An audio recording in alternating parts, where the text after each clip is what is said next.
bonjour à tous. Voilà donc le cours d'hébreu, présentation générale. Donc, le point de départ, c'est notre patriarche Noé. Noé, qui avait trois fils. D'un côté, il avait Sem et Cham, que l'on dit en hébreu Cham, et de l'autre côté, on avait Japheth. Alors, Japheth a donné les langues indo-européennes, ce qu'on appelle les langues japhétiques. Les langues qui sont donc l'Europe, l'Asie mineure, le monde iranien, l'Asie centrale, le Nouveau Monde aussi. Et puis, donc, on voit le petit plan qui est situé en dessous, d'ailleurs, qui nous montre ça. Et puis, on a de l'autre côté le langage chamito-sémitique. Donc, Sem et Cham vont donner toute la partie chamito-sémitique. C'est toute cette branche du centre-nord de la famille des langues sémitiques du groupe cananéen. Et on voit d'ailleurs dans le petit plan l'Afrique, la partie centrale de l'Afrique. Alors, cette partie centrale, Sem et Cham, qu'est-ce qu'elle va nous donner? Eh bien, on va retrouver l'hébreu et l'arabe. Alors, l'hébreu et l'arabe, pour rappel, c'est une langue sémitique, c'est une langue chamito-sémitique qui descend des langues sémitiques centrales. Dans l'hébreu, on va retrouver l'hébreu contemporain et l'hébreu biblique, que l'on va appeler Lashon HaKodesh, c'est-à-dire la langue sainte, le langage saint, la langue sainte. Et Sem et Cham, donc ce sont des groupes de langues, c'est un groupe des langues sémitiques cananéennes.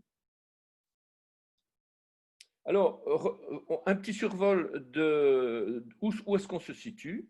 Alors, on a les langues d'origine de cette région-là, c'était donc de l'époque proto-sémitique. Proto-sémitique, qu'est-ce que ça veut dire proto? C'est tout ce qui est venu en premier. Donc, on parle vraiment du début du langage parlé, écrit, dans lequel on va retrouver le sémitique occidental. Ce sémitique occidental va nous donner l'hébreu et l'arabe, et vous voyez, entre les deux, il y a l'araméen. L'araméen, c'est une des branches du sémitique occidental, dans lequel on a au nord-ouest l'ougaritique, au centre, on va avoir le cananéen, l'amoritique et l'hébreu. Ensuite, le nord-est va donner l'araméen, et au sud, l'arabe et le sémitique méridional, éthiopique, etc., etc. Donc voilà, on se situe un petit peu mieux comme ça. Mais en tout cas, l'arabe et l'hébreu sont frères. Alors, le renouveau d'une langue dans le monde juif, l'hébreu, en hébreu ancien, l'hébreu, c'est Lashon HaKodesh, langue sacrée ou langue sainte. Et en hébreu moderne, ivrite, c'est une langue chamito-sémitique qui appartient à la branche centre-nord de la famille des langues sémitiques du groupe cananéen. Alors, elle est étroitement liée, cette langue-là, elle est étroitement apparentée aux phéniciens et aux langues araméennes ainsi qu'à l'arabe. L'hébreu classique, lui, est la langue rituelle et liturgique de la religion juive, tandis que l'hébreu moderne est utilisé par plus de 9 millions de personnes en Israël et plus d'1 million dans le monde. L'hébreu est la langue officielle de l'État d'Israël. Alors, oui, je clique et j'ai la langue chamito-sémitique qui provient d'où? Tout simplement, après le déluge, Noé a repeuplé la terre avec ses trois fils, et Sem qui a donné les sémitiques, juifs et arabes, Cham qui a donné les peuples de couleur africains. Cham, ça signifie d'ailleurs chaud. On dit mal Cham parce que c'est en réalité Cham. En hébreu, Cham, ça veut dire chaud. Et enfin, Japheth qui a donné les occidentaux. Un renouveau dans le monde chrétien. Alors, depuis plusieurs années, un renouveau s'opère dans les milieux chrétiens pour toutes sortes de raisons. Bon, il y a plein de raisons, on peut les discuter, mais en tout cas, c'est l'époque messianique, le retour du Messie, c'est la recherche de la vérité biblique. Il y a aussi les problèmes d'erreur de traduction qui font que, il y a un renouveau qui se crée, qui se passe dans les milieux, justement à propos des origines de nos Bibles. Alors, faut aussi savoir qu'en 325 après Jésus-Christ, l'empereur Constantin a annoncé officiellement que Israël a été remplacé par le christianisme et la lecture de la Bible devenait réservée à une élite. Le concile de Nicée, lui, décrit alors les Juifs comme une aberration de la volonté divine et il les déclare hérétiques. Constantin apporte alors des transformations profondes au commandement de Dieu et c'est à partir de là que l'Ancien Testament est devenu quelque chose plus si important finalement dans l'esprit des gens. Alors, quelles sont les spécificités de cette langue? La langue sémitique a une manière de penser complètement différente de la réflexion occidentale. Cette langue au vocabulaire très concret nécessite une attention aux moindres détails, ce qui peut rendre son étude un peu austère.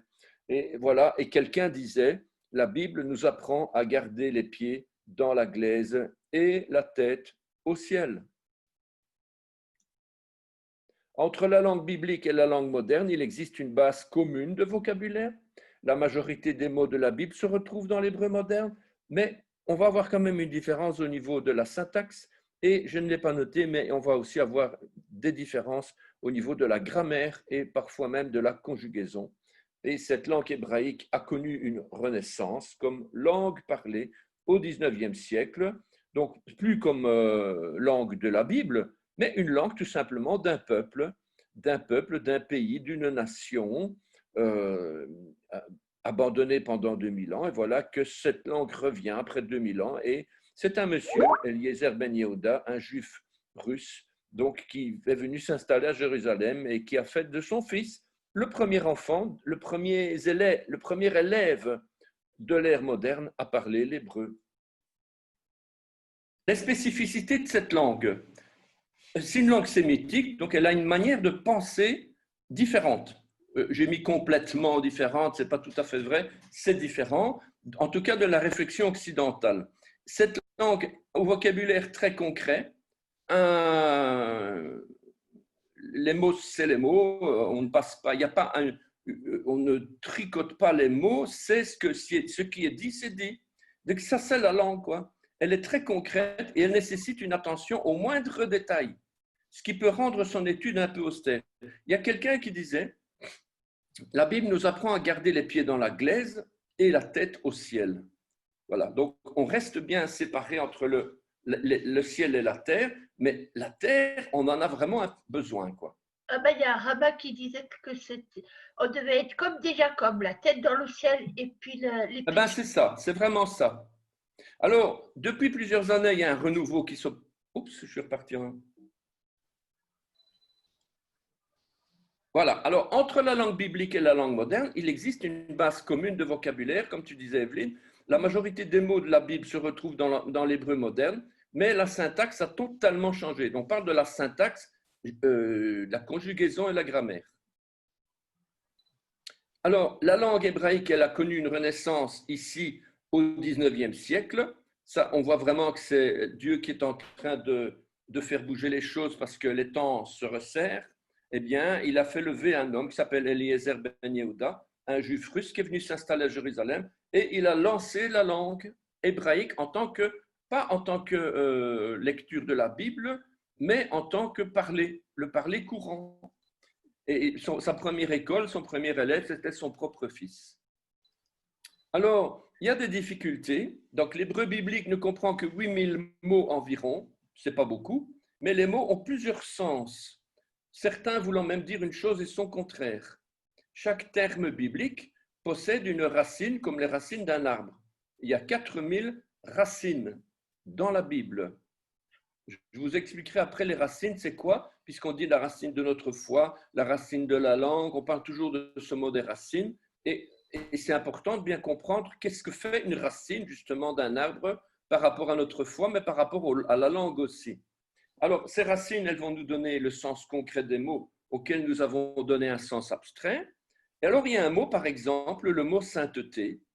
Au départ, c'est abstrait. Qu'est-ce que ça veut dire en français sainteté? Ça ne veut rien dire du tout. Par contre, l'hébreu va dire, ça veut dire se séparer. Se séparer de certaines choses ou de certaines attitudes dans la vie pour accéder à la sainteté au jour le jour. Donc, le mot sainteté, ici, ça veut dire se séparer. Mais le mot va montrer aussi qu'on peut se séparer du monde pour aller vers des idoles. Hein. Ça va dans les deux sens. Et d'ailleurs, en Israël, à l'époque, dans les temples de Baal, il y avait de ce qu'on appelait des Kedesha. Des Kedesha, ça vient de Kadosh. Kadosh, ça veut dire saint. Eh bien, des Kedesha, c'était des femmes. En fait, c'était des prostituées qui se séparaient du monde pour se mettre au service de Baal. Donc, le mot de séparation, il faut quand même bien savoir dans quelle direction on va aller.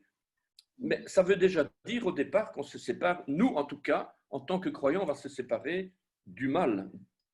Alors, l'hébreu biblique est une langue qui, d'une certaine manière, nous met en contact avec Dieu. Au début, la difficulté principale vient de ce qu'il faut lire de droite à gauche. Ça, bon, on apprend, hein, c'est comme à l'école.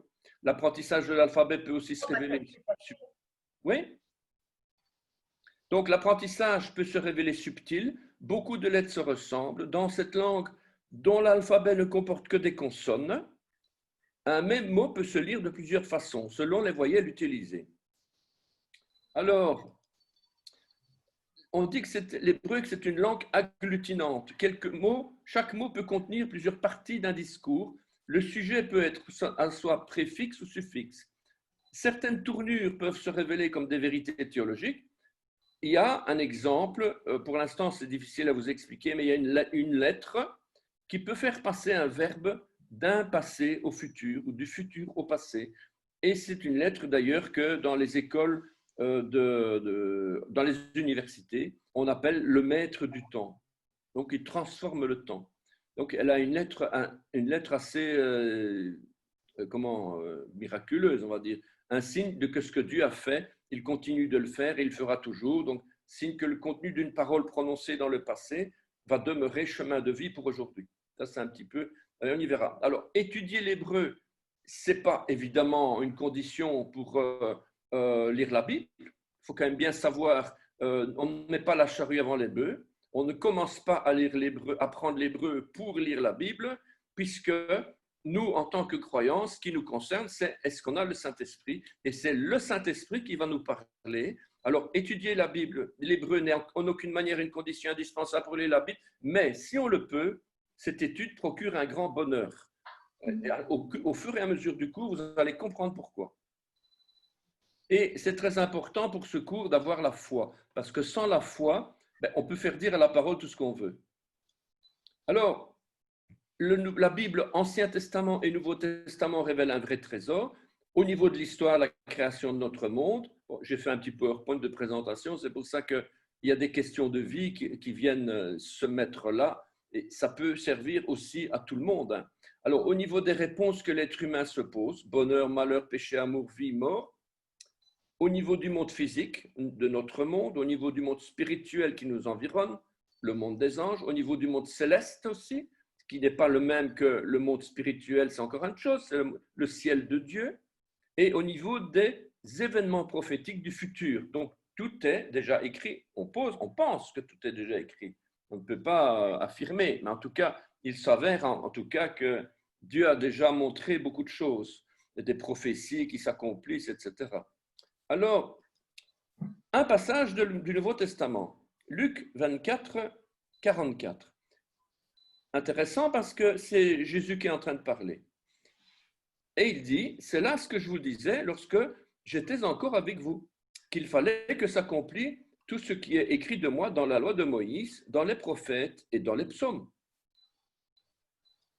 Voilà Jésus qui est en train de parler à ses disciples et donc il lui dit ça, il leur dit ça.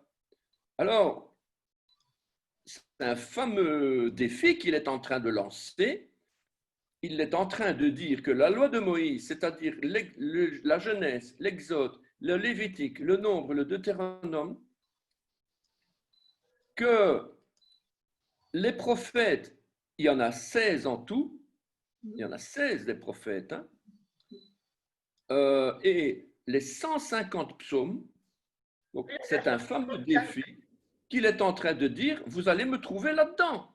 Et les 5 autres psaumes? Attends, justement, ici c'est Luc 24, 44. Ici, on parle de Luc 24. Alors maintenant, on va arriver dans Luc 24, 27.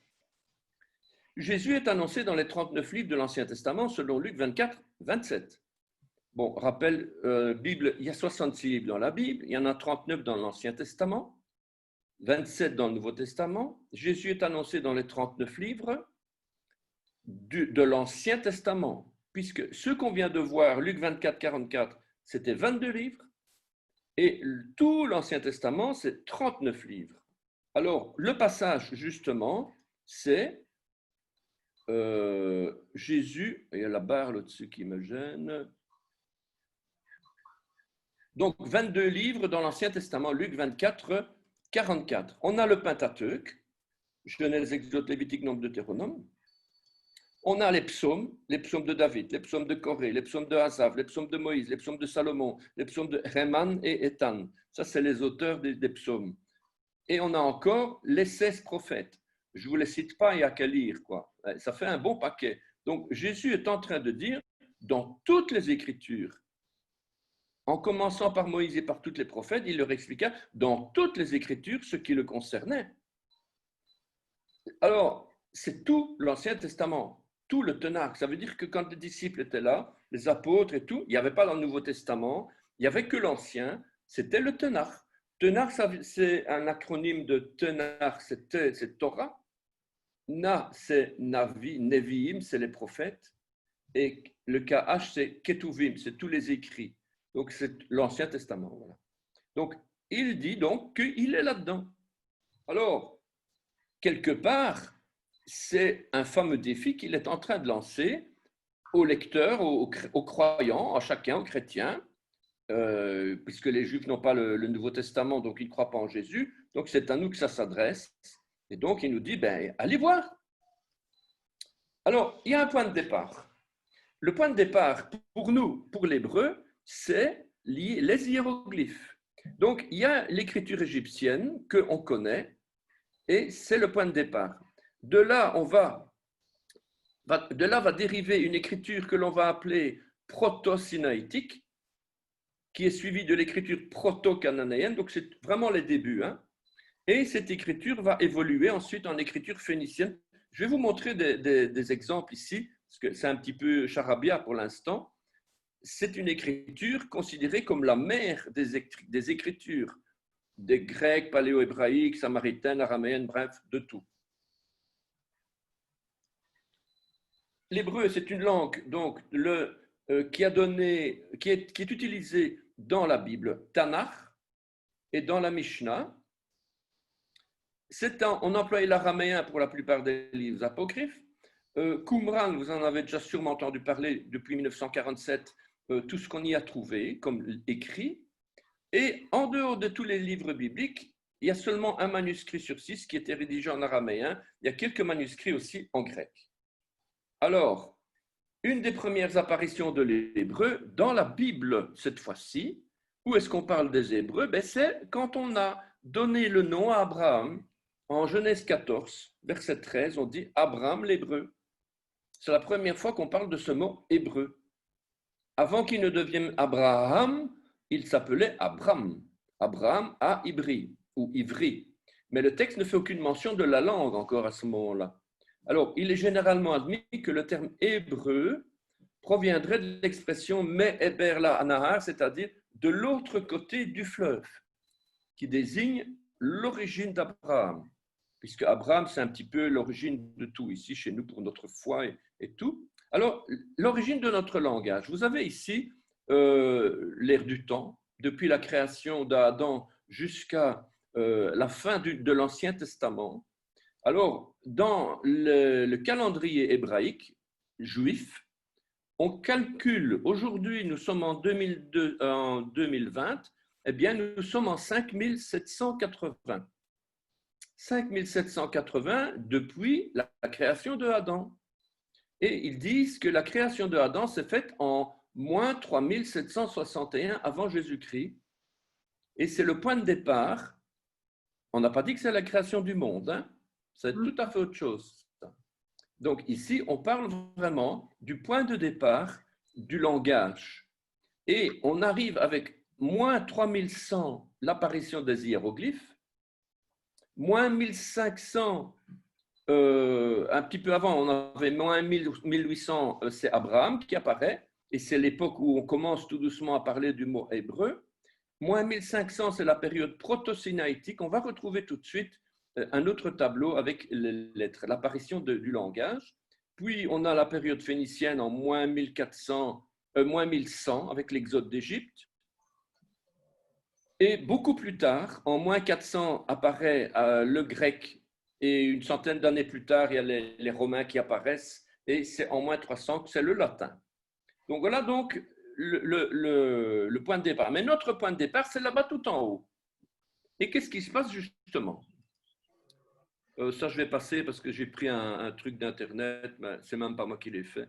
C'est une chronologie, voilà, Abraham, Moïse, David, etc., jusque Jésus.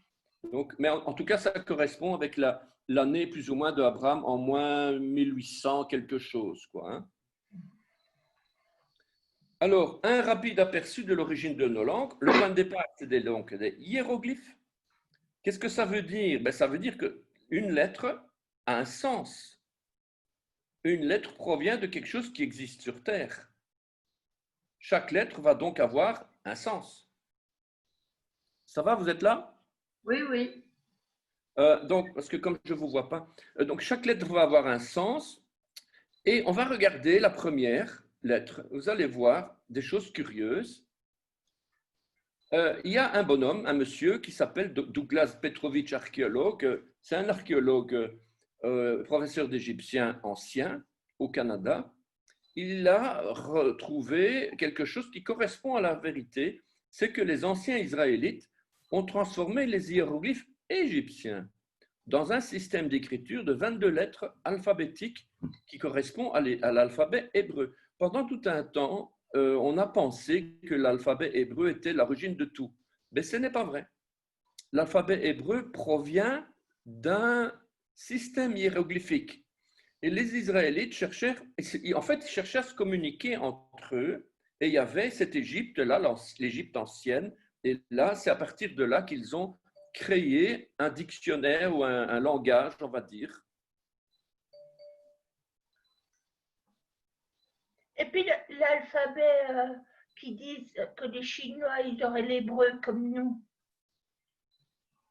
Attends, parce qu'il y a quelqu'un qui me demande, quelqu'un qui me demande, il attend depuis devant son ordinateur.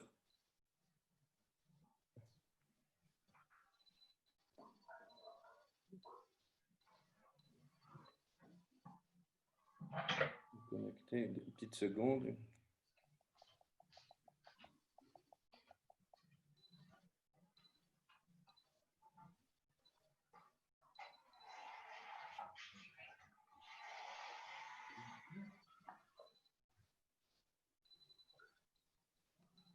Voilà, donc ici, donc, on a, voilà, donc ça c'est une comparaison entre, excusez-moi, donc une comparaison entre l'alphabet égyptien et l'alphabet hébreu. Donc on voit bien qu'il n'y a plus de similitude, mais en attendant, la lettre A était dessinée par un espèce de pigeon, excusez-moi, un espèce de pigeon, etc. Vous allez voir que dans l'hébreu, c'est plus un pigeon, c'est un taureau. Donc, il y a eu beaucoup de changements, et puis finalement, ça n'a plus rien à voir entre eux. Vous allez voir que chaque lettre a vraiment une signification qui est devenue l'hébreu d'aujourd'hui. Alors, je prends la première lettre, que l'on va appeler la lettre Aleph. Aleph qui va donner d'ailleurs alpha en grec. Et cette lettre-là, elle représente une tête de bœuf. Ah bon? Une tête de bœuf. J'essaie de faire apparaître. Voilà. Ça, c'est la lettre comme elle était avant. C'est-à-dire qu'on dessinait une tête de taureau avec deux cornes. Puis, ça a évolué toujours vers cette tête de bœuf avec deux cornes. Et puis, finalement, schématiquement, avec des barres, c'est devenu notre A. Mais au point de départ, cette lettre voulait dire taureau, bœuf, prince et maître. C'est devenu par après conseiller, époux, Je n'ai pas retrouvé ça dans les traces, ça c'est ce que j'ai eu dans les cours, mais ici en tout cas, une chose est certaine, c'est que le taureau et le bœuf, c'est l'animal du sacrifice, c'est celui qui est sacrifié en premier et c'est celui qui est le plus puissant. Donc il représente la puissance et c'est le puissant qui est sacrifié. C'est pour ça que c'est la tête de bœuf, la tête de taureau. Voilà un tableau qui nous montre l'origine et l'évolution de l'alphabet. J'ai pris évidemment les 3 premières lettres, A, B, C, A, B, G, alpha, bêta, gamma. Vous avez à gauche, en 3100 avant Jésus-Christ, on a les hiéroglyphes hébreux. Donc déjà une transformation. C'était donc une tête de taureau. En moins 1500 avant Jésus-Christ, la tête de taureau, elle a déjà changé. C'était encore une tête de taureau avec les 2 camps. Puis, en moins 1100 avant Jésus-Christ, dans l'époque phénicienne, c'est devenu une barre verticale avec un espèce de V qui vient couper dedans ou bien qui vient buter contre. C'est d'ailleurs devenu aujourd'hui le A cursif en Israël. Parce que vous savez peut-être que, comme en français, on a de l'alphabet carré, du majuscule, hein, et de l'alphabet cursif, comme nous en italique, on écrit à la main, quoi. Hein. Eh bien, ça, c'est le A cursif. Ça veut dire donc tête de bœuf, et l'hébreu carré nous donne cette espèce de X comme ça. De là est sorti le grec classique alpha, alpha, et qui a donné l'alphabet en grec, alpha, bêta, gamma, delta, epsilon, zeta, jusqu'à la fin. Et donc, ça vient de l'hébreu. Pas de l'hébreu directement, mais des hiéroglyphes qui ont donné l'hébreu. Donc, il y a un lien direct entre l'hébreu et le grec. Quand même comique, ça. En plus, chaque lettre a un sens. Le aleph, ici, c'est la tête de bœuf. La lettre suivante, le B, qui est la lettre bête, c'est la maison. Pourquoi est-ce qu'on dit Bethléem? Parce que c'est Bethléem, la maison du pain. Eh bien, ça vient de la lettre Beth, la maison, qui veut dire la maison. Ouais, ça, j'avais déjà montré. Première lettre. Voilà, donc on entoure. Alors, je prends la fin du tableau. Dans la fin du tableau, on a, par exemple, la lettre R. J'ai ce truc qui est dans le chemin ici. Il est flou, hein, le truc. Ça revient pas. C'est flou? Oui, oui, parce que c'est un document ancien. C'est un document ancien. J'aurais pu le refaire, mais c'est du boulot. Enfin, voilà. Quoi. Et ce qu'on retrouve ici, donc, on a d'abord le R. La troisième en partant du bas, hein, ou la quatrième, on va dire. La lettre R, en fait, c'était une tête. Une tête avec un petit bouc, hein, une espèce une tête, quoi. Hein. Et d'ailleurs, le R, c'est la lettre Resh. La lettre Resh veut dire la tête. Ça a donné Rosh, Rosh Hashanah, Rosh, ça veut dire la tête du corps, le Messie, le Maître, etc. Ça a donné donc en hébreu la lettre Resh, en grec la lettre Ro,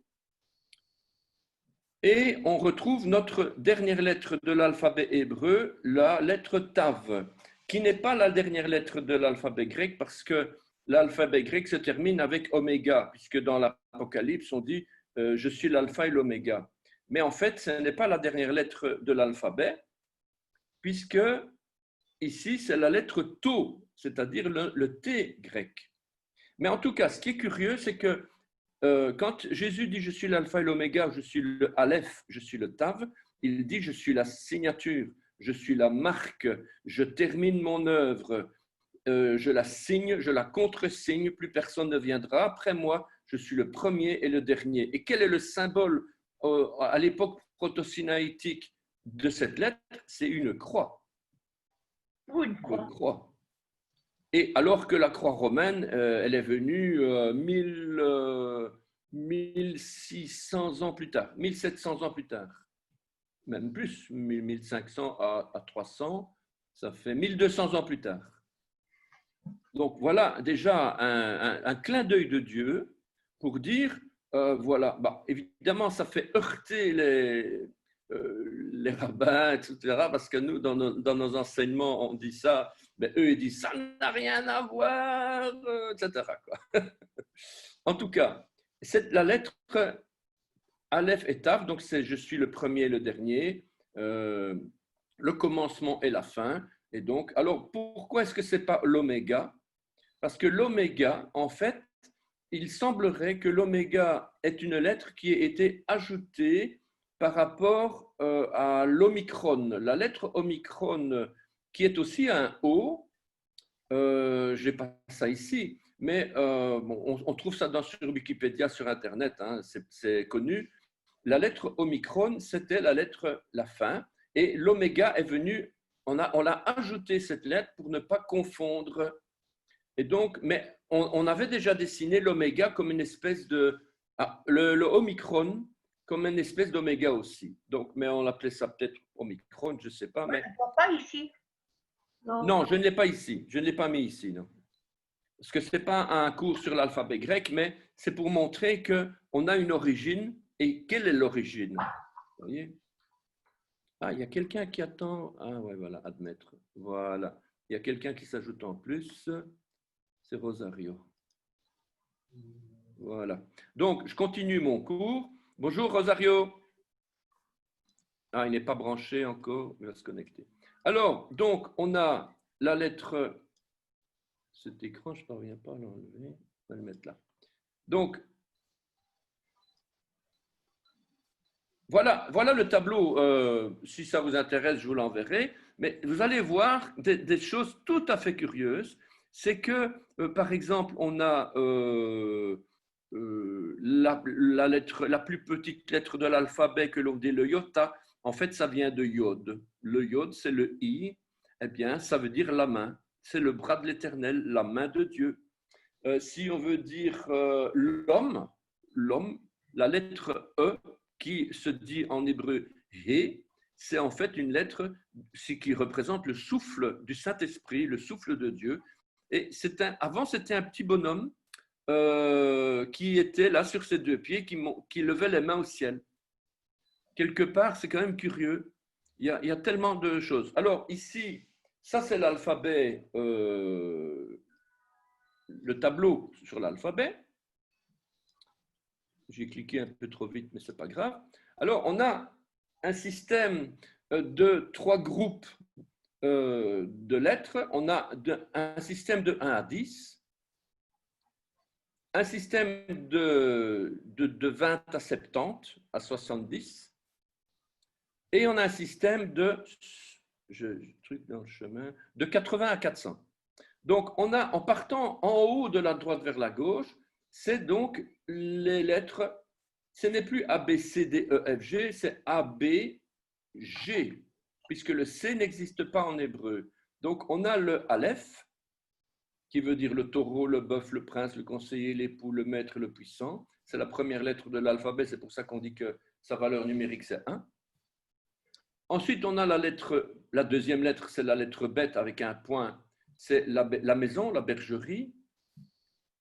Alors, qu'est-ce qu'on retrouve ici? Parce que tout cet alphabet, on va le retrouver pendant le cours d'alphabet. Ici, c'est juste une présentation du cours, donc on ne va pas encore rentrer dans l'alphabet directement. Mais en tout cas, on a, si je prends une lettre, j'ai la lettre carré, l'alphabet carré, on va dire.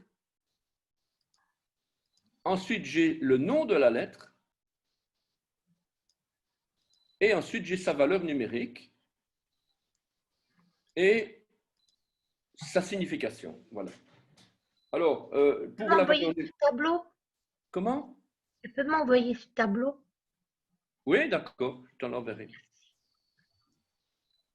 Alors, sa signification, donc voilà. Donc, chaque lettre a des renseignements précieux parce que quand on va lire un texte, on va regarder pourquoi la lettre commence par la 4e lettre. Pourquoi le mot commence par la 4e lettre, alors que justement la 4e, c'est le dalet, et le dalet, ça veut dire la porte. Et celui qui a dit « Je suis la porte, celui qui entre par moi sera sauvé », cette lettre, elle a un sens absolument prodigieux.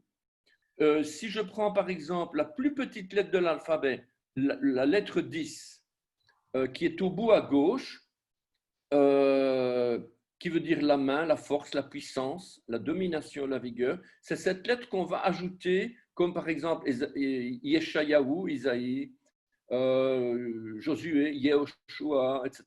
On a chaque fois la lettre, le mot commence par le yod, qui est la représentation prophétique du Messie, qui représente en fait pour nous Jésus. C'est le sens prophétique de la puissance qui vient s'ajouter aux mots, aux noms propres ou au contexte grammatical dans lequel on est quand on est en train de lire, etc. Eh bien, cette lettre-là a un sens complètement prophétique. Regardez une autre lettre, la 6e, le chiffre 6, qui est une lettre qui veut dire en hébreu le clou, le croc, le crochet, hein, la graffe. Et quand Dieu dit, je vais le fixer ici, il ne bougera plus d'ici, je vais le planter, il y a certains passages qui disent ça, eh bien, c'est la lettre Vav. Eh bien, cette lettre Vav, en fait, c'est une conjonction de coordination, c'est comme notre et. Et alors, donc c'est un petit peu une conjonction, quoi. Eh bien, cette lettre-là, elle a beaucoup de signification, et quand on ajoute cette lettre devant un verbe qui est au futur, eh bien, la lettre va devenir du passé, et inversement. Donc, c'est celle qu'on va l'appeler le maître du temps. Je n'invente rien. Le maître du temps, qui c'est qui est le maître du temps? Ben, devinez. Il y a toutes sortes de lettres comme ça, les unes qui sont plus prophétiques que d'autres. Voilà. Alors, je continue, parce que ça, on va quand même rentrer une par une dans chaque lettre, hein, quand on va faire l'alphabet. Alors, les lettres sacrées du tétragramme de Dieu, qu'on appelle Yahvé, Jéhovah et l'Éternel, etc., qu'on ne nomme pas d'ailleurs, parce qu'on ne sait pas le nommer. Yehoah, on ne sait pas prononcer ça. En tout cas, c'est le yod, en partant de la droite vers la gauche. Le yod, ça veut dire la plus petite lettre de l'alphabet, le i, on va dire. Et puis, on a la lettre He, c'est comme notre H. Et puis, on a la lettre Vav, c'est notre V ou bien OU, ça dépend. Et puis, on retrouve de nouveau la deuxième lettre H. Et vous allez voir un truc incroyable sur la croix de Golgotha. Alors, ici, voilà cette croix de Golgotha. Oups. Voilà. Donc, on a Yeshua, Jésus. Hanotsri, le Nazaréen. Melech, le roi. Yehudim, des Juifs. Donc Jésus de Nazareth, ou le Nazaréen, le roi des Juifs. Alors, on a Yeshua avec la première lettre, le Yod. Hanotsri avec la lettre He. Ensuite, Umelech, donc Uvemelech, c'est le He et le roi. Umelech, le Vav. Et Hayehudim, de nouveau la lettre He. On a le tétragramme sacré, hyper sacré pour les juifs, pour les rabbins, pour les pharisiens de l'époque, pour tous les sages, etc. Ça, c'est un nom qu'on ne prononce même pas. Et c'est lui qui est cloué à la croix. Ça, alors les pharisiens, ils ont vu ça, ils ont dit à Pilate, ah non, ça, c'est pas possible. Et ils ont dit à Pilate, ah non, il a dit qu'il est roi des Juifs, mais il n'est pas roi des Juifs. Alors il fallait changer, ils ont dit, il faut dire, il a dit qu'il est roi des Juifs. Pilate, inspiré, il n'était pas inspiré, il n'avait pas le Saint-Esprit, mais Dieu était maître de toutes choses, et il a fait dire à Pilate, ce que j'ai écrit, je l'ai écrit. Parce que il faut quand même savoir que c'est quelque chose qui est assez connu dans les textes, surtout quand David écrivait les psaumes, il écrivait en acrostiche. Il écrivait en acrostiche, ça veut dire que la première lettre de chaque mot faisait une phrase.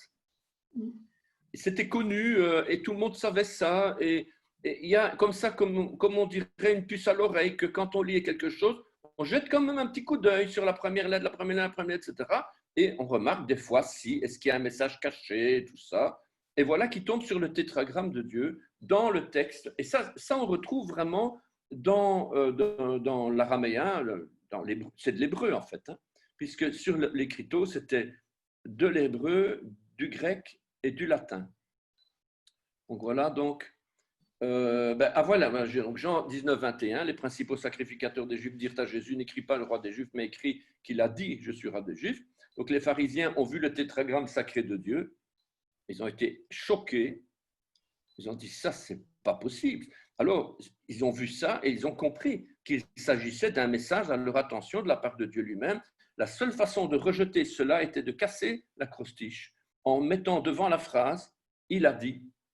Évidemment, ça n'a pas fonctionné puisque Pilate ne s'est pas laissé, il a dit ce que j'ai dit, parce qu'on ne voit pas très bien pourquoi il aurait refusé de changer. C'était humainement, il aurait pu changer. Alors, maintenant, où est-ce que je suis là? Parce que j'ai une souris. Alors, quelle importance de savoir si on devait lire Abraham ou Abraham? Voilà un autre exemple. Dans sa parole, Dieu annonce un message pour nous, ses enfants. C'est un message qui nous est destiné à nous qui croyons en Yeshua, donc en Jésus. Si Abraham est notre modèle de la foi, avant d'avoir la foi, Dieu a dû d'abord rabaisser la fierté d'Abraham. Parce qu'il faut quand même savoir que c'est un homme hyper important et hyper puissant de son époque.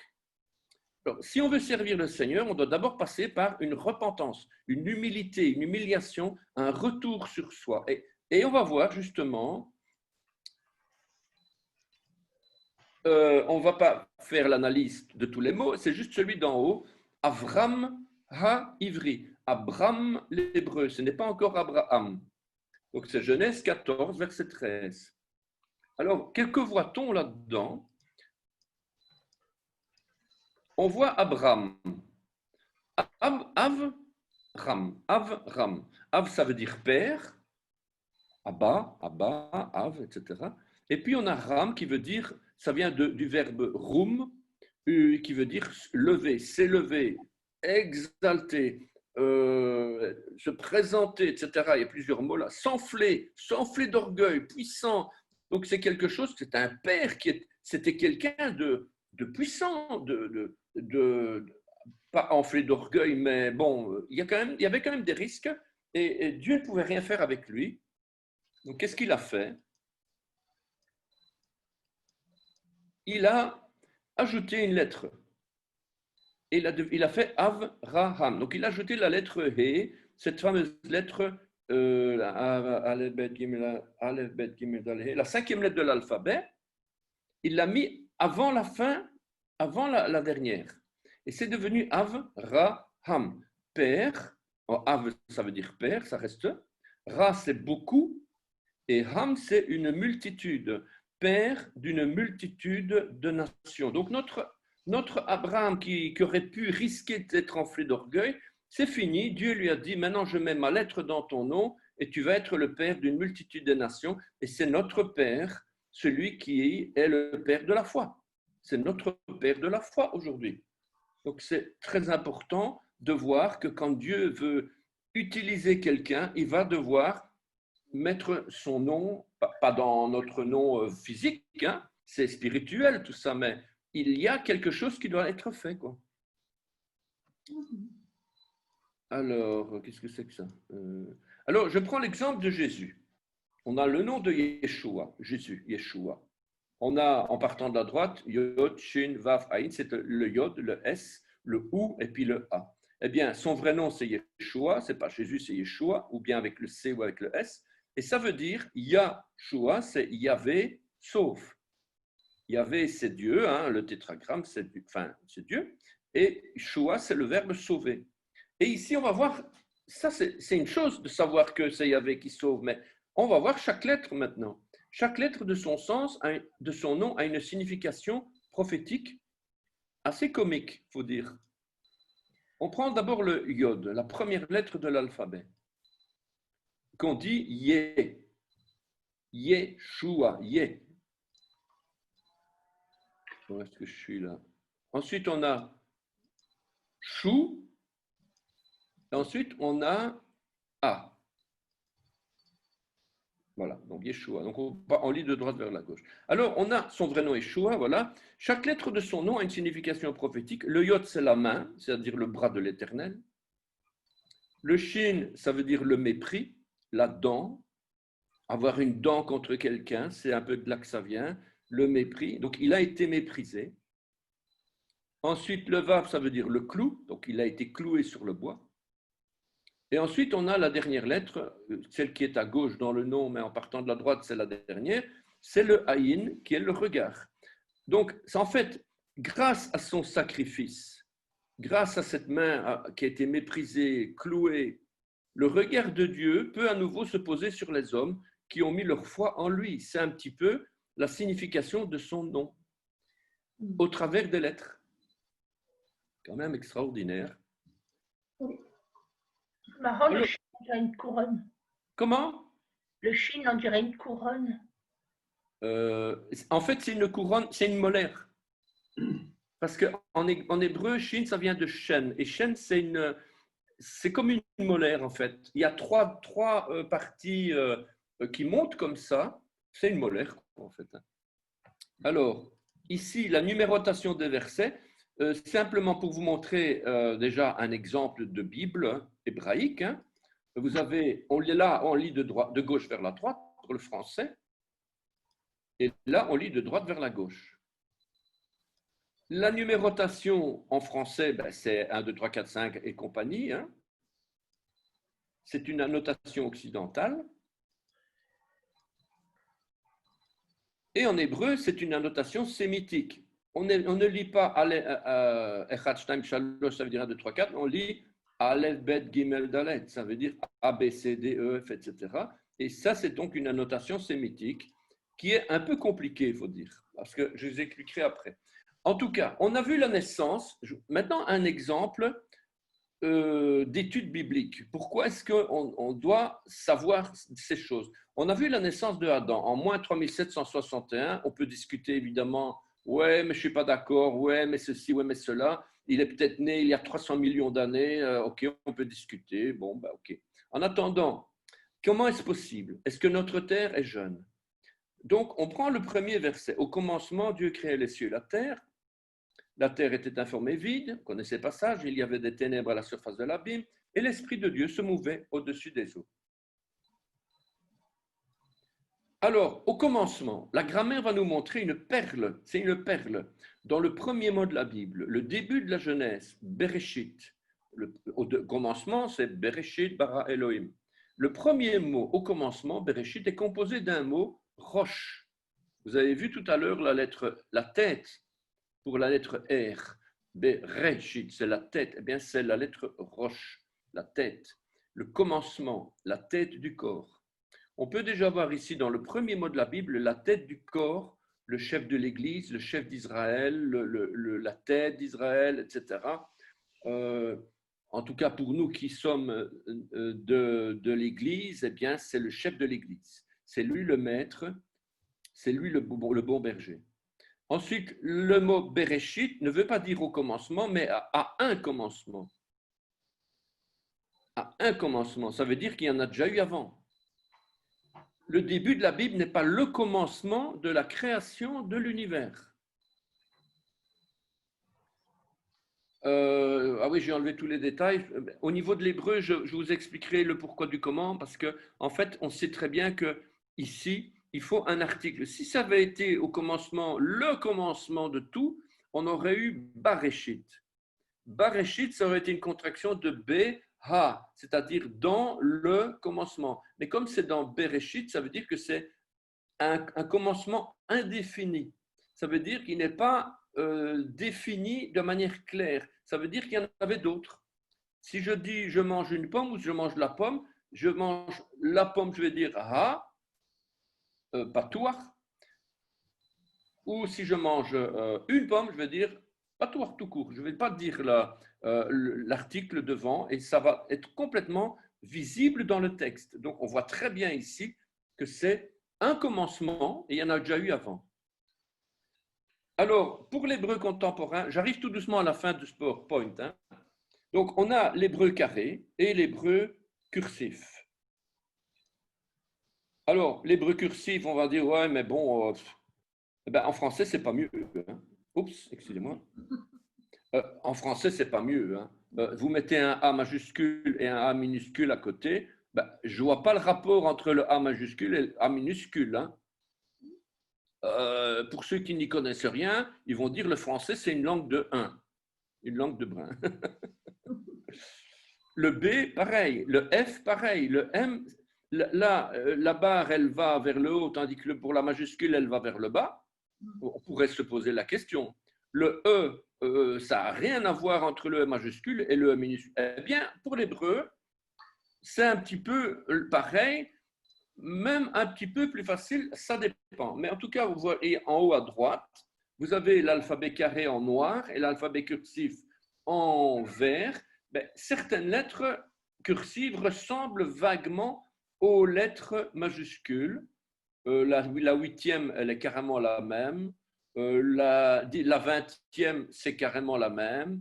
Je sais pas moi, La deuxième depuis la gauche. la Droite. deuxième en partant, la deuxième, c'est la même. Il y a juste une petite bouclette vers une petite boucle là. Hein. La quatrième n'est pas la même. La cinquième, c'est la même. La sixième, c'est plus ou moins la même, etc. Donc, vous voyez bien que donc, ça, c'est juste une question que quand on veut savoir, on apprend, c'est tout. L'hébreu carré et l'hébreu cursif. Voilà. C'est pour titre d'info. Il n'y a pas de Bible en cursif. Hein. Mais c'est quand même bon à savoir quand on va en Israël, on voit un nom d'une ville qui est écrit en cursif. C'est quand même pas mal de. Alors, l'hébreu n'a pas de voyelles, puisque c'est des consonnes, c'est que des consonnes. Alors, il s'agit de l'hébreu, qu'il s'agisse de l'hébreu biblique ou de l'hébreu contemporain, on trouve du cursif ou du carré indifféremment avec ou sans voyelles. Les noms des villes, les signalisations, les articles dans les livres, la presse, tout se fait sans voyelles. Il n'y en a pas. Je vous donne un exemple ici. Voilà un article. Ici, il y a un mot. Ce mot-là, ça veut dire la avod. Ça veut dire le travail. Et ça va donner avod, eved, l'esclave. L'homme qui est esclave en Égypte, c'est eved. Eh bien, les lettres, c'est la deuxième, la troisième et la quatrième en partant. Non, la deuxième, la troisième et la cinquième en partant de la droite. Eh bien, c'est l'esclave, c'est le travailleur.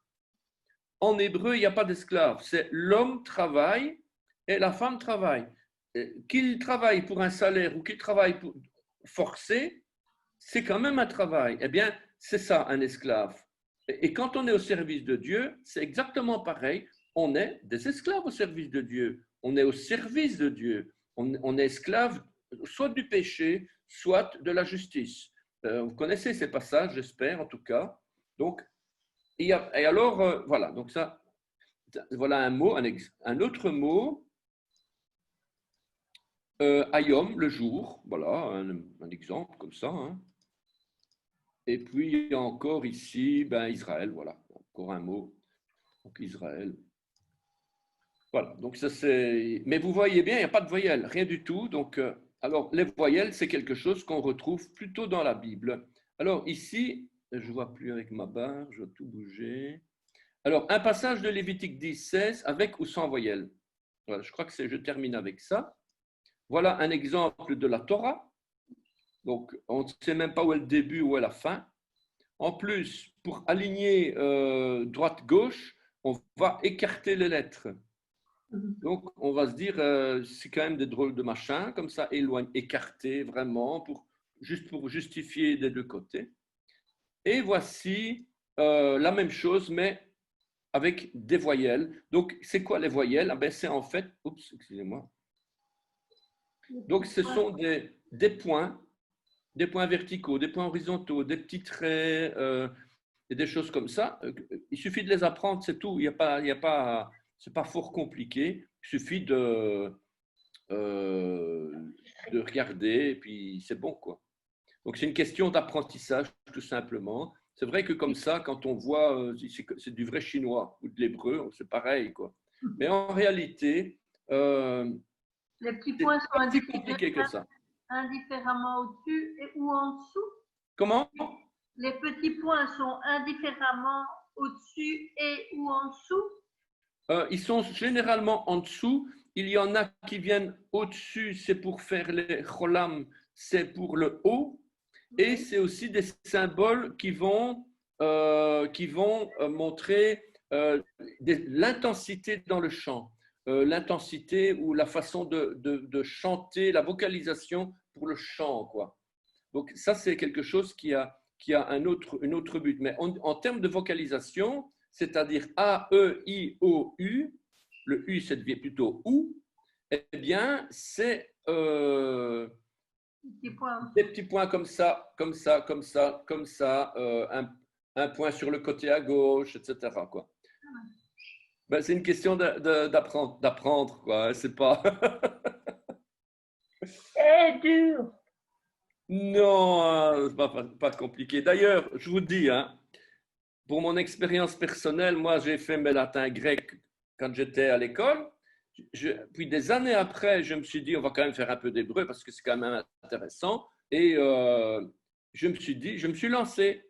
Donc, on a suivi des cours, on était à plusieurs, aller à Bruxelles, à suivre des cours, etc., l'hébreu contemporain. Et puis, finalement, moi, je me suis rappelé des lettres grecques. Tu as déjà entendu parler le rayon gamma, le rayon alpha, bêta, tu es une espèce de bêta. Donc, il y a des lettres alpha, bêta, gamma. C'est du grec, c'est scientifique, mais c'est tout un alphabet. Il vient bien de quelque part. Donc, quand tu te mets ça dans la tête et tu te dis l'hébreu, c'est pareil.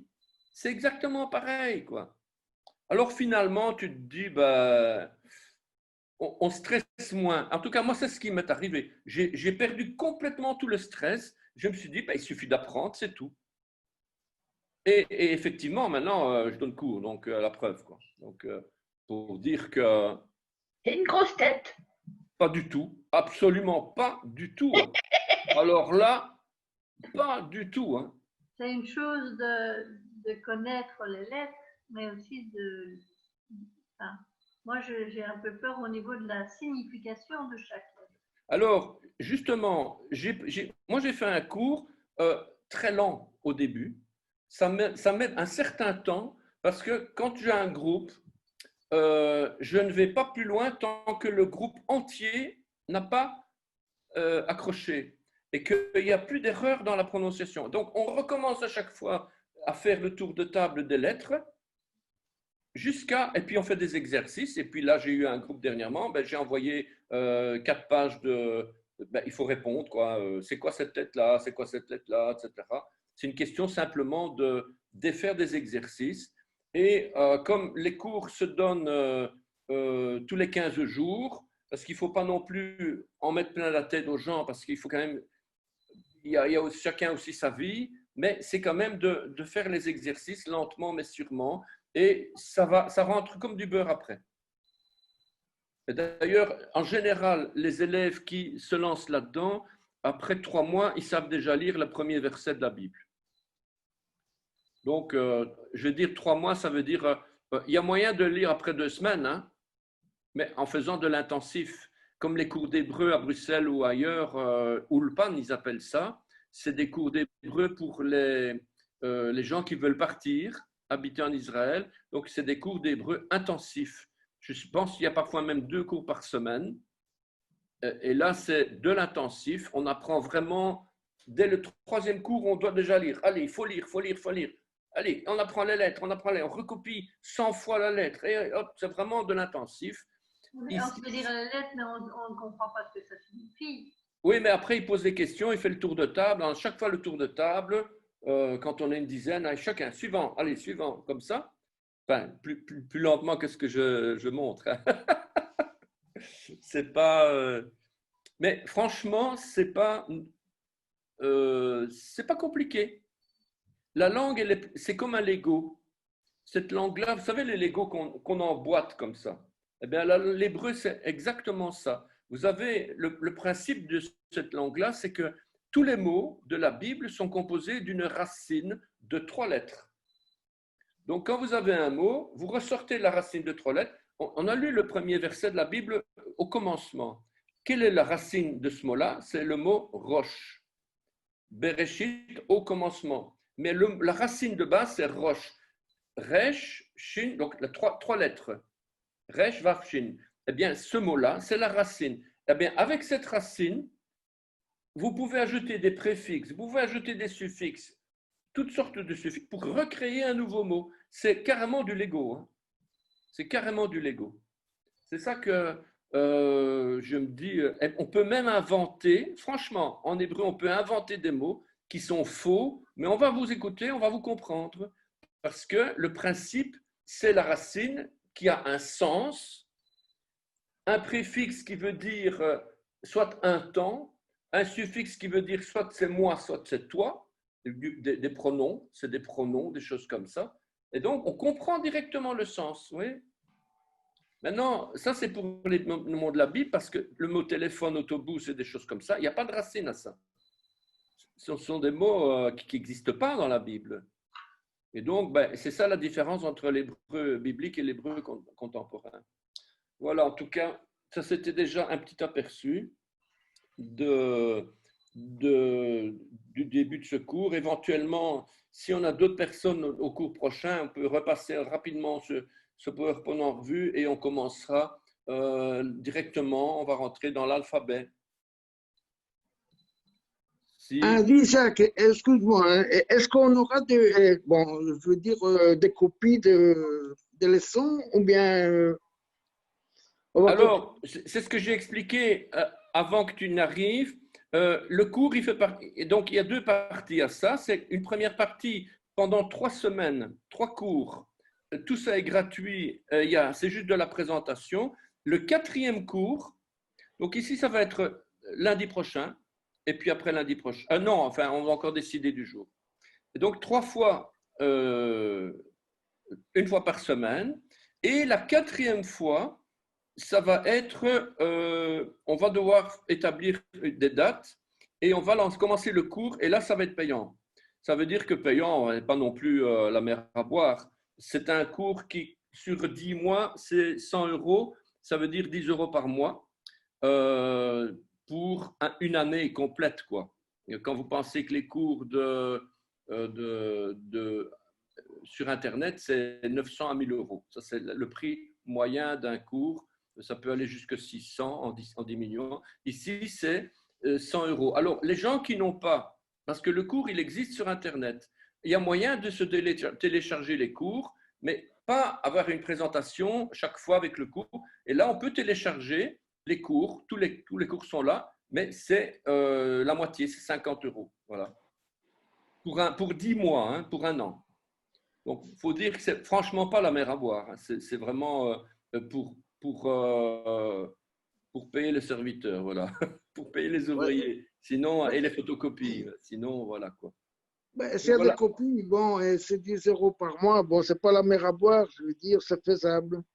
Alors, quand tu es inscrit, que tu payes tes 10 € par mois, tu as tous les liens, tous les documents, les vidéos, parce que les cours sont déjà enregistrés en vidéo. Ici, on refait les vidéos de manière bien détaillée. Mais voilà. Et donc, tous ces cours-là sont déjà disponibles sur Internet, sur le site betichois.org. Et là, faut juste s'inscrire, c'est tout. Et on a accès directement aux documents. On a accès, et alors il y a un courrier, enfin voilà, des newsletters, enfin, toutes ces choses-là, comme on fait. Et pour régler ça, les 10 € par mois, est-ce que c'est par compte bancaire, N'importe. Tu peux commencer à payer 10 € par mois, et puis après 2 semaines, tu dis, oh non, ça n'ira jamais, tu arrêtes. Ou bien tu peux dire, moi je vais me lancer pour 1 an, je vais payer 100 €, hop. C'est comme à toi de voir. Tu n'es pas obligé de te sentir ouais, j'ai payé, mais maintenant je vois bien que ça n'ira jamais, etc. Non, sens-toi libre. Il faut toujours se sentir libre ici. Et ceux qui ne savent pas payer, ils ne savent pas payer, si tu veux. C'est comme ça, on ne sait pas payer. C'est chacun devant Dieu, quoi. Hein. On ne voit pas non plus. Il y a des gens, je ne sais pas, il y en a certains que ça ne tombe pas du ciel non plus. Hein. Donc, je connais des personnes, en tout cas dans notre assemblée, ben, ils sont vraiment, c'est le minimum, hein, donc même moins que le minimum. Donc, quelque part, on sait bien que s'il y a vraiment un problème, eh ben, laissons ça comme ça, c'est bon, quoi. Mais il faut quand même se mettre devant Dieu et dire, ben voilà, quoi, c'est quand même 10 € par mois ou bien 100 € sur les 10 mois de l'année, quoi, voilà. C'est moins cher qu'un abonnement de téléphone. Hein. Comment? C'est moins cher qu'un abonnement de téléphone, hein, des GSM. Ben ouais, c'est ça, quoi. C'est ça. Oui, Alors, moi, je le fais parce que je suis tombé amoureux de tous ces trésors bibliques et franchement, c'est vraiment un péché de ne pas les transmettre. Hein. Franchement, moi, devant Dieu, c'est vraiment un péché, quoi. Tellement que c'est incroyable tout ce qu'on trouve, quoi. Et là, franchement, il faut vraiment qu'il y en ait d'autres qui continuent, quoi, qui cherchent de leur côté, qui rentrent dans la parole de Dieu et tout ça, quoi. Je trouve, franchement, c'est ça. C'est mon avis, en tout cas. Oui, parce que si on s'engage, je veux dire, bon, il faut quand même aller jusqu'au bout et pas un commencement, dire, bon, un mois, c'est l'idée. C'est l'idée. C'est le but. Non, c'est parce que, bon, moi, je te parle d'expérience, hein, c'est pas que... Mais tu sais, progressivement, il faut quand même savoir une chose. Ce cours, il y a un aspect prophétique qui est derrière. Et il y a beaucoup la foi qui rentre en jeu. Au départ, pendant plusieurs semaines, ça va être que de l'hébreu, de la grammaire, de la conjugaison, apprendre des mots. Mais rapidement, on va commencer à rentrer dans la Bible. Hein, et on va commencer à rentrer dans pourquoi est-ce qu'on parle d'une femme dès le début de la Genèse. Pourquoi est-ce qu'on parle tout le temps d'un homme et d'une femme? Finalement, on parle d'un mariage. Le premier miracle de Jésus dans le Nouveau Testament, pourquoi est-ce que c'est avec un mariage qu'on est là de nouveau? C'est tout le temps une allusion que Dieu est en train de nous montrer, nous envoyer en pleine figure, voilà, et tout le temps, depuis la Genèse jusqu'à l'Apocalypse, c'est tout le temps la femme, une épouse sans tache, irrépréhensible. Il y a quand même un message quelque part. Mais vous allez le voir, hein, c'est incroyable. Hein, on le voit dans l'hébreu. Hein, on le voit dans le peuple que Dieu s'est choisi et que Moïse est en train d'extraire d'Égypte, qu'il est en train d'amener dans le désert et puis qu'il est en train d'amener à la terre promise. Eh bien, c'est en fait l'épouse qu'il est en train de préparer pour le Messie. D'ailleurs, on le voit à l'heure actuelle. Hein, c'est bon que l'épouse est en train de se préparer, mais elle n'est pas prête. C'est ça le problème de. Parce que on est tous, oui, il y a beaucoup de messages, il y a même des visions et des songes aujourd'hui. Hein, et il faut vraiment être très attentif. J'ai écouté tout à l'heure Marc Taubois, il est en train il parlait, enfin maintenant, c'est un message enregistré puisqu'il il est parti auprès du Seigneur, mais un message, purifiez-vous et sanctifiez-vous. Attends, le message, il est clair là. Il faut vraiment qu'on se prépare, quoi. C'est pas que on fait de l'étude, de l'hébreu. Il y a un but derrière. Hein. Il y a un but et on va tomber sur des difficultés. Et on va se rendre compte que notre Jésus, le petit Jésus de la crèche, en fait, il est Dieu. Et dans l'hébreu, on va voir qu'il est Dieu. Il n'est pas que le Fils de Dieu. Il est Dieu en personne. Et il est plus que ça, il est même le Créateur. Ça, c'est un truc qui passe mal. Et on va voir dans l'hébreu, c'est vraiment très intéressant que l'hébreu, c'est pour ça que je dis que c'est prophétique, c'est parce qu'il révèle des choses cachées que l'Ancien Testament, que le Nouveau Testament, nous, on le sait plus ou moins, mais que l'Ancien Testament, il va nous montrer des choses. Waouh, quoi! Waouh, c'est pas vrai, quoi!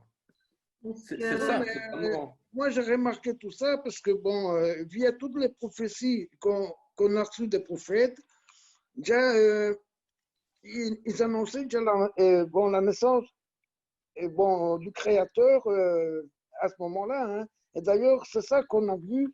C'est la naissance de Jésus en tant que fils de l'homme, parce qu'il est fils de Dieu éternel. Alors pourquoi est-ce qu'il n'y a pas de Noël? Pourquoi est-ce que dans la Bible, il y a tout le temps des problèmes sur cette date-là? Ben, c'est tout simplement parce que Dieu n'a pas prévu une cérémonie officielle comme il y a les 7 fêtes, comme ceci, la Pâque, etc. Pourquoi? Mais parce que son fils, il n'est jamais né.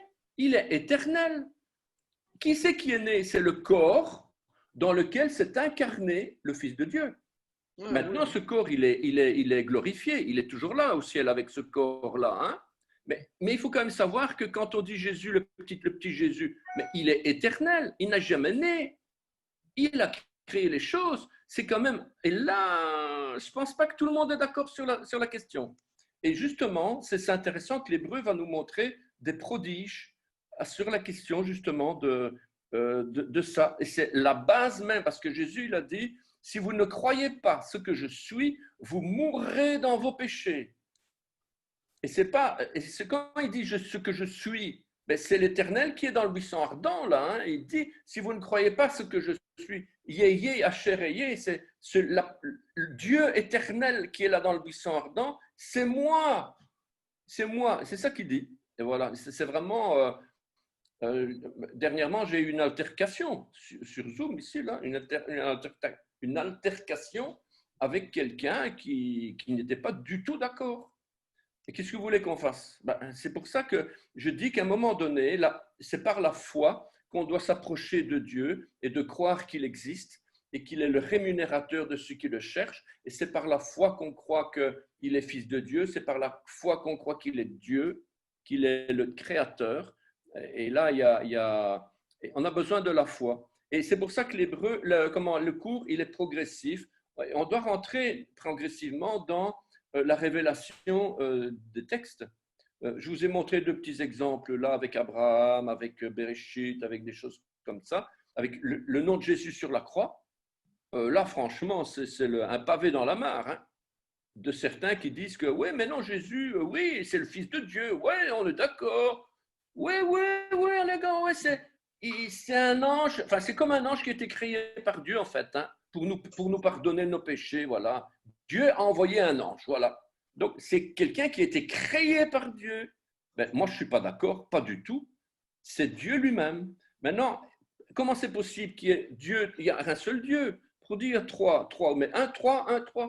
Si on est Dieu, on sait qui il est. Si on n'est pas Dieu, on ne peut pas aller plus loin que ce que Dieu nous a demandé d'aller. Et c'est justement, il faut connaître nos limites, il faut dire, là, je m'arrête.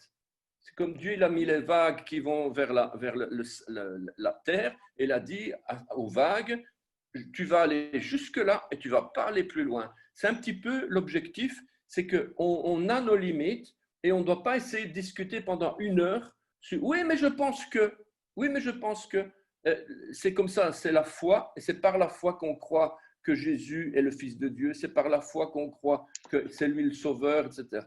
On ne peut pas forcer quelqu'un à croire, c'est impossible. Impossible. Ben ça, c'est l'ignorance des Écritures, Jacques. Excuse-moi, mais c'est l'ignorance des Écritures. Hein. Et ouais, c'est ça le problème des gens. C'est pour ça qu'il y a des cours. Tout à fait d'accord. Est-ce qu'au bout des 2 ans, on pourra faire ça nous-mêmes? Ben, moi, je l'ai fait après 2 ans. C'est un peu le but, hein. C'est un peu le but. C'est qu'il faut qu'on ait, c'est comme on est des disciples. Et c'est quoi qui fait un disciple? C'est de faire des disciples. Qui va faire d'autres disciples? Maintenant, le disciple, le vrai, et c'est ce qu'on voit dans l'histoire de l'exode d'Égypte, qu'est-ce que c'est un vrai disciple? Ce n'est pas quelqu'un qui enseigne, c'est quelqu'un qui témoigne. Une grosse différence. Mais seulement pendant que tu témoignes, on voit que tu as une connaissance. Moi, j'ai remballé des témoins de Jéhovah qui sont venus chez moi. Avant, je ne savais pas leur répondre. Impossible. Parce qu'ils ont le crachoir. Mais ici, je dis, oui, tu as raison, mais ce n'est pas Jéhovah. Là, c'est écrit Adonai. Et là, ce n'est pas Jéhovah, c'est écrit Elohim. Et là, c'est Adonai Elohim. Attends, c'est carrément autre chose. Et les gens sont un petit peu perplexes. Et alors, quand on parle du sang et de la croix, ça remet leur foi, elle est ébranlée. Elle est ébranlée. Parce qu'avec l'hébreu, plus personne ne peut nous remettre, nous renverser. Parce que ça répond à beaucoup d'interrogations sur, je prends l'exemple de cette parabole qui parle des noces de l'agneau. Voilà, les noces de l'agneau. On parle de, voilà, l'invité, le père qui invite les gens pour les noces de son fils. Donc son fils va se marier, et il invite les gens disent, oui, mais non, moi j'ai ceci, oui, mais moi j'ai mon bœuf, moi j'ai ma maison, moi j'ai ceci, moi je dois enterrer mon père, etc. Finalement, le père, il se fâche et il dit, ben, allez sur les chemins et prenez n'importe qui. Tout le monde, allez, vous prenez n'importe qui. Ça veut dire les bons et les méchants. C'est écrit comme ça, hein, les bons et les méchants. Donc, qu'est-ce qui compte ici? C'est pas que tu es bon ou que tu es méchant, que tu crois. Ça, c'est important. Et comment tu es sauvé? Ben, habillez-le de fin lin, habillez-le d'un vêtement. Donc, ce qui compte, c'est d'être habillé de la robe de justice de fin lin. Donc, et puis, les yeux se braquent, dans le texte, pour ceux qui lisent l'évangile, se braquent vers le gars qui monte de l'autre côté, par la fenêtre ou par une porte. Alors, du coup, on dit, oui, mais qu'est-ce que c'est que celui-là? Il est mis là où il y a les pleurs et les grincements dedans, donc il est expulsé. Mais, bon, on est tous contents, on a vu l'histoire, mais on a oublié une chose. Tous ceux qui sont venus dans les noces de l'agneau, c'est que des invités. Hein. C'est que des invités. Et l'épouse, elle est où là-dedans? Et l'épouse, et c'est qui l'épouse? Moi, on m'a répondu, ouais, mais l'épouse, c'est les invités, c'est la même chose. Ah bon? C'est comme ça que tu lis la Bible, toi? Si Jésus te parle d'invités et de l'autre côté d'épouse, et puis de l'autre côté des serviteurs, et puis de l'autre côté plusieurs catégories de personnes, il y a intérêt à savoir quel est le rôle de chacun. Et donc, les invités, ils viennent assister à un mariage. Et on dit, nous, les chrétiens, c'est l'épouse de Christ. Moi, je veux bien, mais on a un souci à se faire, là, quelque part. On a les 10 vierges, c'est pareil, l'histoire des 10 vierges, 5 vierges folles, bon, c'est tout un débat sur, mais est-ce qu'on est l'épouse? Est-ce qu'on est l'épouse? Eh bien, justement, on le voit dans l'histoire des Juifs qui sortent d'Exode, dans le texte, dans l'hébreu, on voit bien que le peuple, il passe par 3 étapes. Il est d'abord Am Israël, ça veut dire un peuple obscur. Am, c'est le peuple obscur, un peuple qui est toujours dans le péché. Il est arraché de l'enfer. Alors, je te arrache, tu viens ici, je te sors des griffes du diable. Et voilà, il traîne derrière Moïse, etc. Mais c'est toujours Am Israël. Donc, ils ne sont pas convertis, mais ils sont arrachés des griffes de l'enfer. Et puis, plus loin, ils avancent, Moïse va chercher les tables, etc. Et voilà, et ça devient, le peuple va être appelé Ka'al. Ka'al, c'est la Keïla, c'est Kohelet, c'est l'Ecclésia, c'est l'Église, machin, etc. Donc, voilà, le peuple, il est rassemblé autour de Moïse et ça devient l'Église. Mais l'Église, est-ce qu'elle est sauvée? L'Église est un rassemblement de gens qui sont sauvés, mais il y a dedans aussi des gens qui ne sont pas sauvés. Et donc, qu'est-ce qui se passe plus loin? À ce moment-là, quand ils sont Ka'al, Moïse, Dieu lui dit, va frapper le rocher. Shtank, il frappe le rocher, l'eau est versée. Donc voilà, Jésus, il est sur la croix, il est sacrifié. C'est l'image de ce rocher qu'il est frappé. Et donc là, le peuple, il est sauvé par le sang de Jésus. C'est l'image aussi de ce rocher qui donne son eau, il se vide de toute son essence pour nous donner à nous. Et justement, ce peuple est appelé Ka'al. Et puis, ça c'est Exode. Et puis on passe au livre des Nombres, plus loin. Et là, Dieu dit à Moïse, là maintenant, tu ne vas plus frapper. Non, il ne lui dit pas, tu dis parle au rocher. Prends ta verge avec toi, en tant que voilà, c'est le sceau de l'autorité, mais lui, il est toujours avec l'autre histoire et il frappe. Il frappe. C'est pas ça qu'on lui avait demandé, parce que il devait parler. Le peuple devait devenir un peuple de la parole, un peuple du témoignage, un peuple qui n'a plus besoin des prodiges et des miracles pour suivre Dieu. C'est un peuple qui avance par la foi. Et donc, c'est la 3e étape. Et là, Dieu l'appelle Adat Israël. Adat, ça vient de Eda, ça veut dire le témoignage, la déclaration formelle. Donc, quand tu témoignes à quelqu'un, tu as fait une déclaration. C'est pas que tu enseignes, oui, mais je crois que c'est écrit ceci, mais non, j'ai vécu ça. Franchement, ça m'est arrivé. C'est quelque chose que j'ai vécu. Je ne peux pas t'expliquer la Bible, tout ça. Mais ce que j'ai vécu, je le sais, c'est du témoignage personnel. Et on n'a plus à rentrer dans la Bible pour parler à quelqu'un, c'est tout simplement du témoignage. Et c'est ce peuple-là qui va... Et Moïse, il n'avait pas compris ça.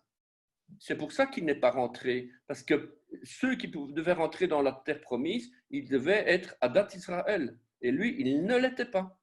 Il était toujours à l'époque de Kaal et de Am Israël, c'est-à-dire un peuple qui n'est pas sanctifié. Enfin, c'est l'image, c'est symbolique évidemment tout ça.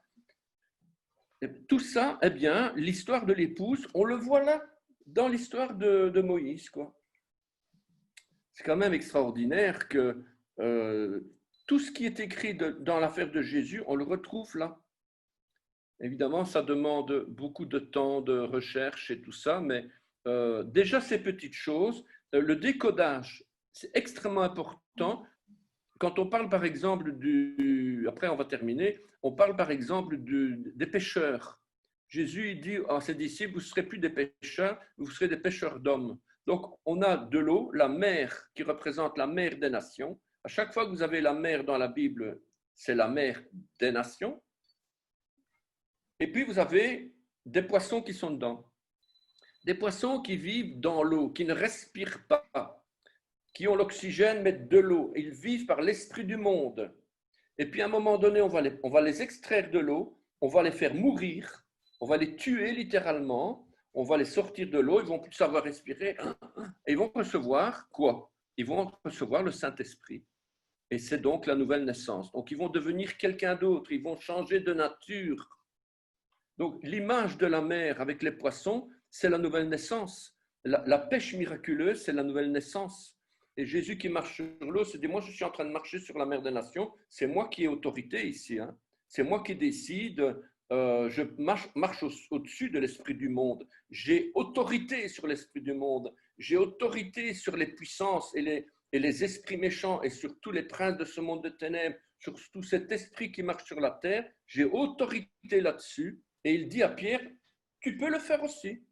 Donc à nous, il nous dit aussi, vous pouvez aller au-dessus des puissances. Et vraiment, c'est un décodage extraordinaire quand on a compris que ces choses-là sont écrites pour notre enseignement pédagogique.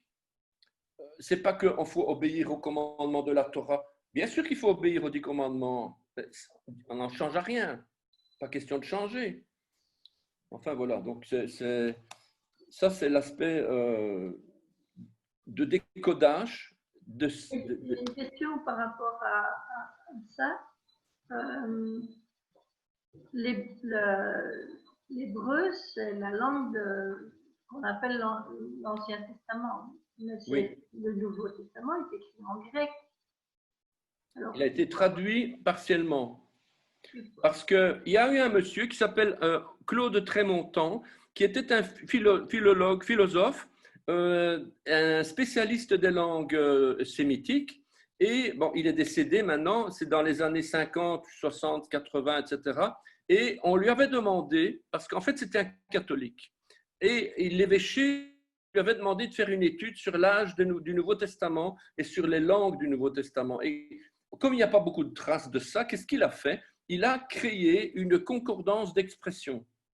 Une concordance d'expression, c'est, il y a toutes sortes d'expressions idiomatiques qui sont dans le Nouveau Testament, que l'apôtre Paul, que Jésus, que les apôtres utilisent, et qu'on retrouve exactement les mêmes dans l'Ancien Testament. Et donc, il a fait cette concordance, et il est parvenu à démontrer que 3 évangiles sur 4 ont été écrits en hébreu, que la plupart des textes des épîtres ont été écrits en hébreu et retraduits pour les Grecs, pour les Juifs prosélytes de l'époque, puisque la langue, c'est comme aujourd'hui l'anglais, donc ils ont dû retraduire. Mais donc, il y a eu quelque part une transformation, mais au départ, la pensée était hébraïque. Et est-ce que ça a été écrit et directement traduit? On n'est pas là pour le vérifier, mais en tout cas, c'est ce qu'il dit, que le langage était hébraïsant.